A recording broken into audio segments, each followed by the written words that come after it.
அனைவருக்கும் இனிய காலை வணக்கம். அனைவருக்கும் இனிய கிறிஸ்துமஸ் வாழ்த்துக்கள். நான் மண் வாசனை உழவர் உற்பத்தியாளர் நிறுவனத்துடைய சேர்மன். நம்ம ஒவ்வொரு நாளும் ஒவ்வொரு வீடியோ போட்டுட்டு இருக்கிறோம். இன்னைக்கு பார்த்தீங்கன்னாக்க கருப்பு கவுனியினுடைய சத்து மாவு அப்படி போட்டுருக்கோம். இதை பார்த்தீங்கன்னா கருப்பு கவுனி இயற்கை முறைகளில் விளைந்த கருப்பு கவுனி அரிசி. இதை நாங்கள் வேல்யூ எடிஷன்ஸ் மதிப்பு கூட்டி விற்கிறோம். இப்போ இதை மதிப்பு கூட்டி என்ன பண்ணலாம் அப்படின்னு கேட்டிங்கன்னா, இதை மாவாக அரைச்சிருக்கிறோம். இதை நீங்கள் களி கிண்டி சாப்பிடலாம், கூழா சாப்பிடலாம், அடையா சாப்பிடலாம். இந்த அடையா சாப்பிடும்போது முருங்கை இலை இருக்கு இல்லையா, அந்த முருங்கைக்கீரை அதை போட்டுட்டு நீங்கள் சாப்பிடும்போது இன்னும் உங்களுக்கு சுகர் லெவல் குறையும். முருங்கைக்கீரை 100 நோயை குணப்படுத்தும்னு சொல்லுவாங்க.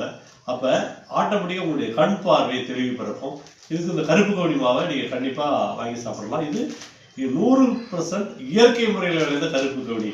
கடையில் விற்பாங்க, கம்மியாக கிடைக்குதுன்னு சொல்கிறாங்க நிறைய பேர். அதெல்லாம் வாங்கி ஏமாந்து சாப்பிட்டுட்டீங்கன்னா அதில் உங்களுக்கு புண்ணியம் இல்லை.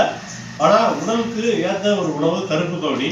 இந்த கருப்பு கவுனியை நிறைய பேர் வேகலை, டைம் இல்லை அப்படின்றது அவங்களுடைய சௌகரியத்துக்காக என்ன பண்ணுறோம்னா மாவாவே ரெடி பண்ணி நம்ம தரோம்.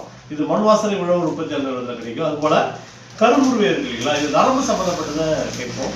அடுத்தது பார்த்தீங்கன்னா உடல் பருமனை குறைக்கும்.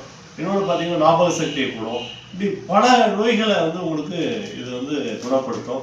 எதிர்ப்பு சக்தியை கூடும். இதுவுமே மண் வாசனை மார்னிங் ஃபுட்டு நாங்கள் போட்டுட்ருக்கோம். காலை உணவாக நீங்கள் பயன்படுத்தலாம்.